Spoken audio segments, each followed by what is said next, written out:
Yes, this is already SM New Valley at my back. Aside from the Greenbelt of the South, which is Ayala Mall's New Valley, which will also open this year. But wait, there's more because in this area, we will be having a science museum, the newest luxurious architectural landmark. All these exclusively here in the Property Geek, so stay tuned.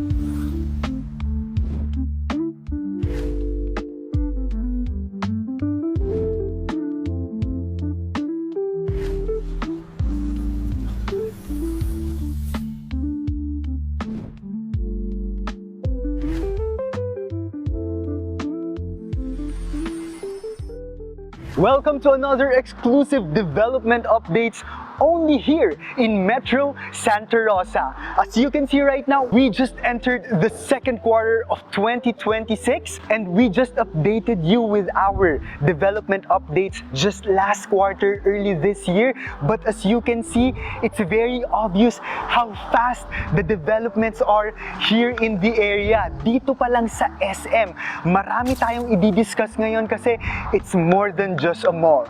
This will be a very good developments in the future. That is why even me, I have the investors' confidence kung bakit very proud ako sa mga invest ko dito.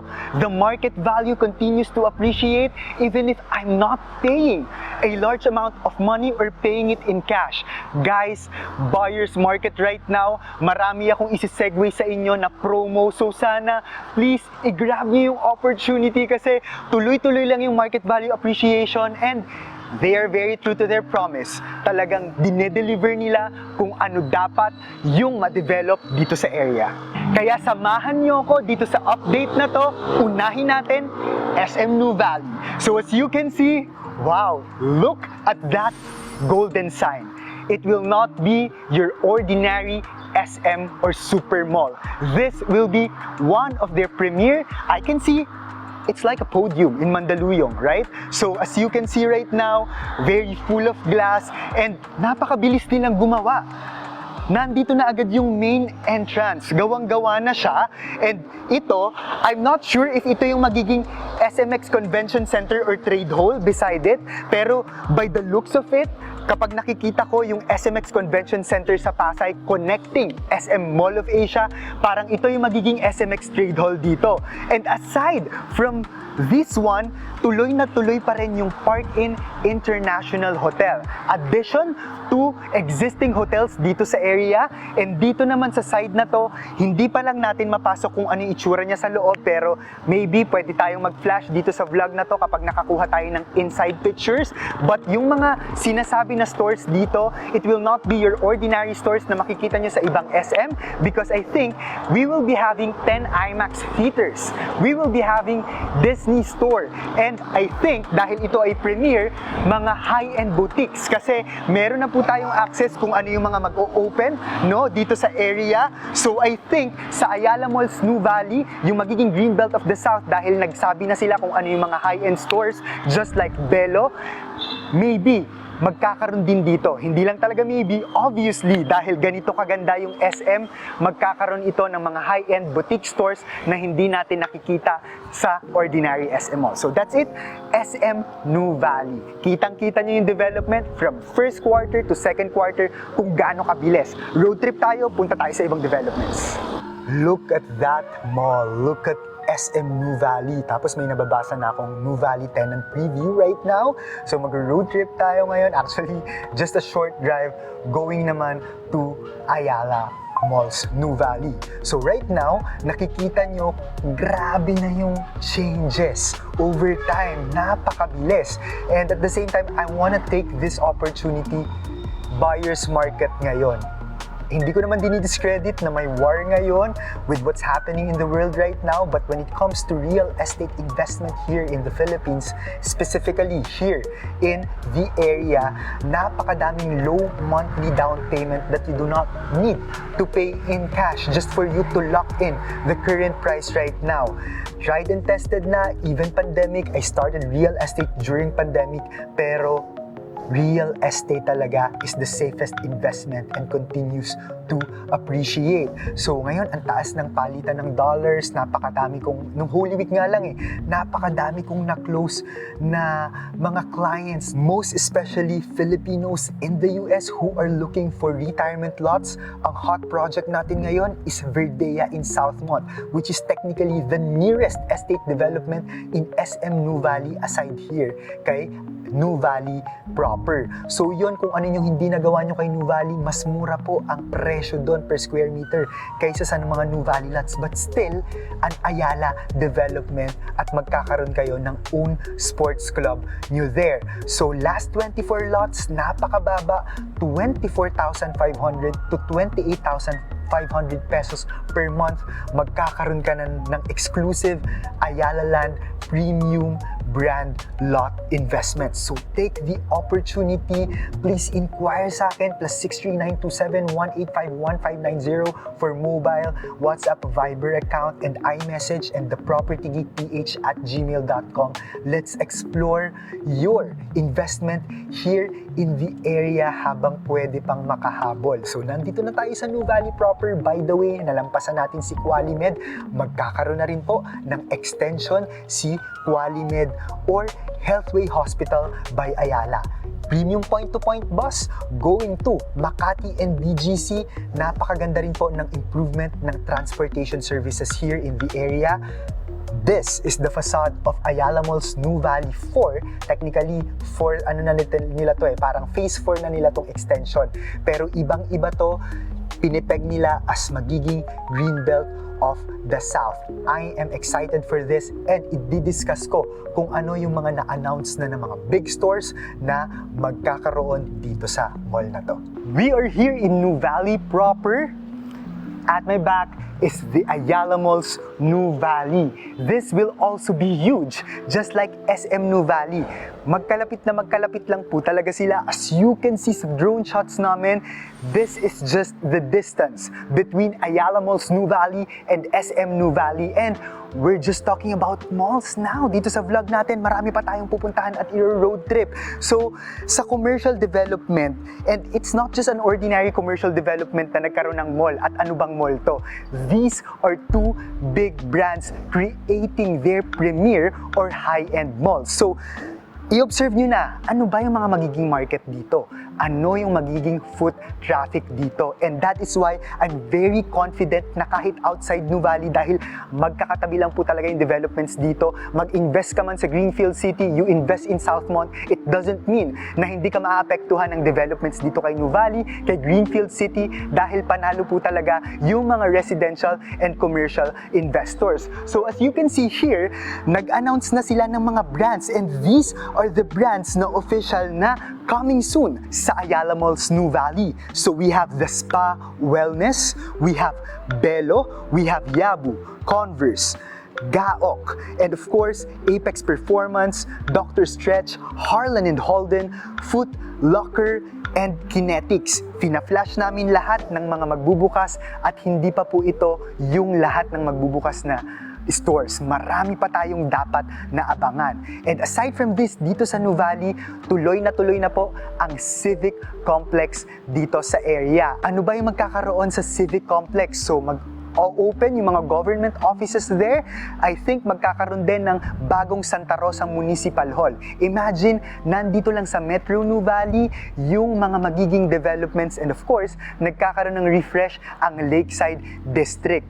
Nandito na tayo sa time na talagang ginagawa na nilang high-end yung developments dito, ni-refresh nila, doon na rin papunta ang price per square meter in the future. So hanggat manageable pa, hanggat buyer's market pa, hanggat medyo nasasabayan pa natin yung palitan ng US dollars at anumang foreign exchange ngayon to peso habang mataas pa, take that opportunity dahil magma-monthly payment ka, 60 months to pay, 5 years to pay at 0% interest, all of it, buyer's market po talaga. Let's explore more about the East Block naman in Nuvali. So, East Block is technically their mini BGC or part yan ng Metro Nuvali na magiging Central Business District sa harapan ng Nuvali Estate. As you can see here, from Nuvali area, that's just the SM Nuvali. Yan yung sinasabi namin na sobrang lapit lang ng developments dito. On our right is the Healthway Medical Hospital. Ayan lang yung hospital dito, major hospital here in Laguna and maybe outside Metro Manila na nagpe-perform ng kidney transplant. So it is set pa din to have an expansion this year. Ang hindi namin sure kung saan itatayo yung Science Museum here. I'm very excited with that Science Museum, but for sure, dito lang yan sa Metro Nuvali area. So, nakikita ko talaga to as parang BGC development, pero mini-maintain nila yung green and open spaces, and that's it. Saktong-sakto sa traffic light. Pagpasok natin dito sa crossing na to, we can see that we are already here in East Block. May major hotel na papasok dito. Bukod sa Seda Hotel na existing, which is also an Ayala brand, meron pong major hotel na operating ngayon sa Makati. Hindi ko lang po ma-disclose yung brand dahil bawal pa, pero this year, ilo-launch na yung hotel dito.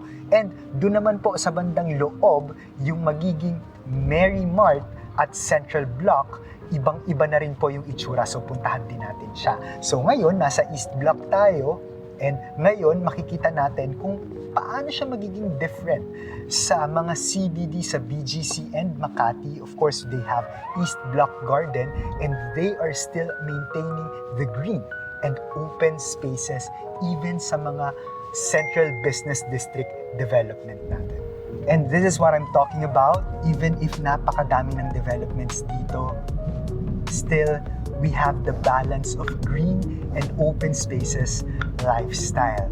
Nandito lang po tayo sa road minsan kung hindi lang mahal talaga yung gasolina ngayon, no? Pero dati talaga, wala, nag-road trip lang ako dito and it feels like I'm not working kapag may tripping ako kasi ang aliwalas ng daan. So, ang dami na rin nilang mga posters dito, straight ahead to the new CBD in the Rising South. And ito na nga yung Metro Nuvali, the 3 districts or CBDs here in Nuvali Estate.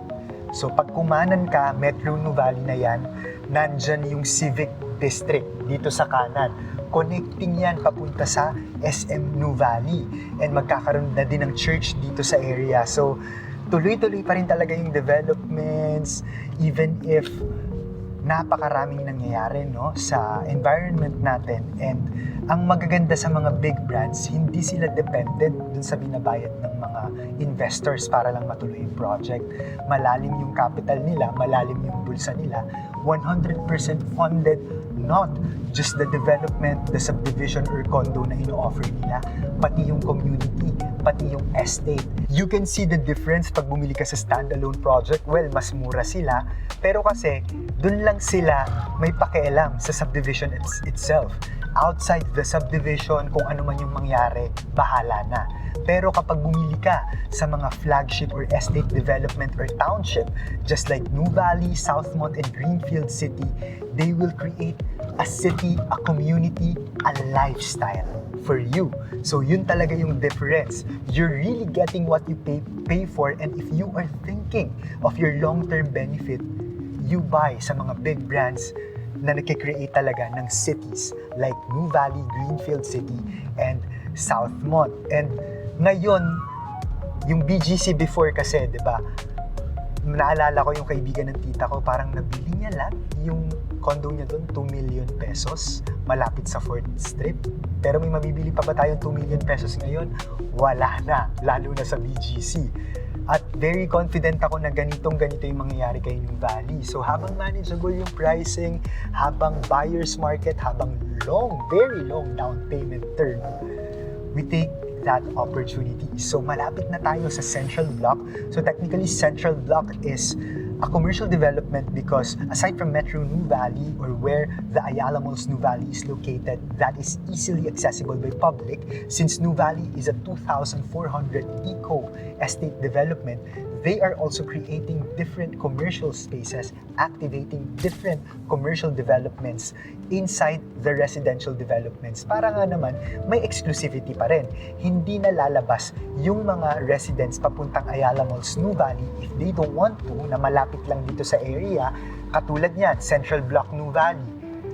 Kitang-kita natin na napakabilis na din ng developments. Last time, wala pang masyadong buildings to. And they are really true to what they're preaching, si Nuvali, because mga berde certified ito, parang leader for energy and environmental design, pati sa sustainability ng building, ina-apply nila. Green, open spaces, environmental friendly, and sustainable. And just to remind you again guys, we have Rockwell here.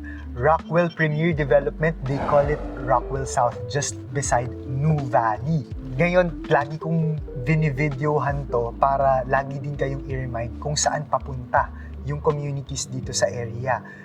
Prime talaga yung magiging communities here, kaya hanggat meron pa tayong time na technically, golden time pa rin ngayon eh. Dahil hindi pa naman natin kailangan maglabas ng malaking pera para lang makapag-invest dito sa area. So, ito yung maghahatak ng value appreciation. Hindi lang ordinary po yung mga developments dito. Nakita nyo sa commercial developments, sa mga malls, pati sa mga residential communities here.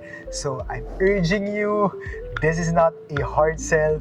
This is really kung ano lang po yung nakikita natin ngayon. Hindi na to renders guys ha. Hindi na ito yung pinapakita lang or pinaplano ng mga developers. Ito na to, nangyayari na po talaga.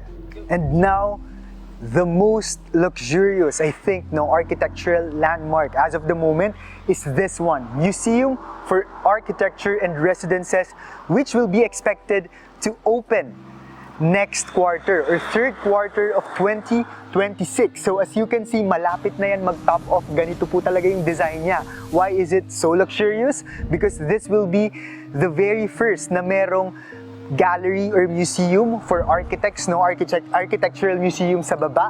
And then, ang sabi nila, because this is partnered by Japanese developer and a Filipino, joint venture sila, Filipino developer, parang very limited lang yung units per floor. I don't know nga if merong 1 unit per floor with its own onsen. Dati, sabi nila, baka daw maging residential community. Pero ngayon, parang luxury condo hotel siya or para siyang hotel na pwede kang magstay and pwede mo siyang i-book for a night. So, yan po yung magiging architectural landmark dito. At ang maganda dito, pinakamalapit to sa Zadia by Greenfield Development Corporation, which is as of the moment, you can get a studio unit for as low as 17,000 pesos per month. So ito palang natatabihan siya ng luxury development na to at malapit si Zadia sa Nuvali. Para siyang nakagitna sa lahat, most accessible but most affordable. Panalong-panalo kayo dito, kaya lahat po ng mga clients ko na nakapag-invest at nagpaplano na mag-invest sa pre-selling Tower 4, congratulations in advance. Yung road na dinadaanan natin, ito yung existing road papunta sa University of Santo Tomas, 40-hectare development UST. So on our left, mismo, Nuvali na to, magra-right tayo, kasi mas ginandahan natin yung shots ng Museum for Architecture and Residences, kaya lumiko tayo dito sa Santa Elena kanina. Pero sa left natin, nandito yung Vista Mall by Villar. Pag dinire-diretso natin to, Greenfield City na agad to. So magkadikit lang sila. Ito yung parang connecting or service road ng Santa Rosa. This is called Santa Rosa Tagaytay Road. Pag papunta dito, papunta yan ng Balibago, ng Santa Rosa proper. Kapag naman opposite side, papunta na yan ng Tagaytay. So, ito yung main service road as of the moment, pero marami silang ginagawang routes. And then ngayon, nasa Greenfield City na tayo. On our right, makikita nyo na yung mga tarpaulins nila.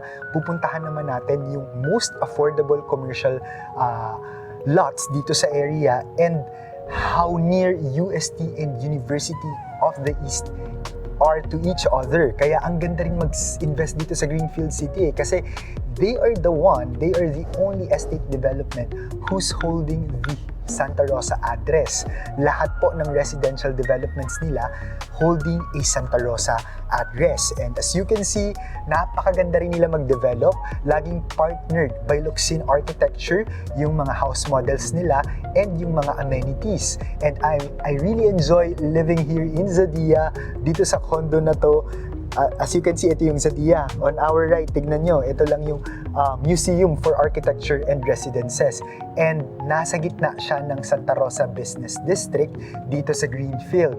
And yung nakikita nyo na crane na yon, ayan na yung Tower 4 pre-selling. So katulad ng Ayala, because they also own Unilab, 100% funded ito. Hindi sila nakaasa sa mga ibabayad ng investors or dapat ma-reach nito yung certain reservations bago tayo magtayo ng floors. Very on time ang Greenfield, kaya pumosisyon din po ako ng investment. Aside sa mga hotels na sinabi ko kanina, this is Vivere Hotel.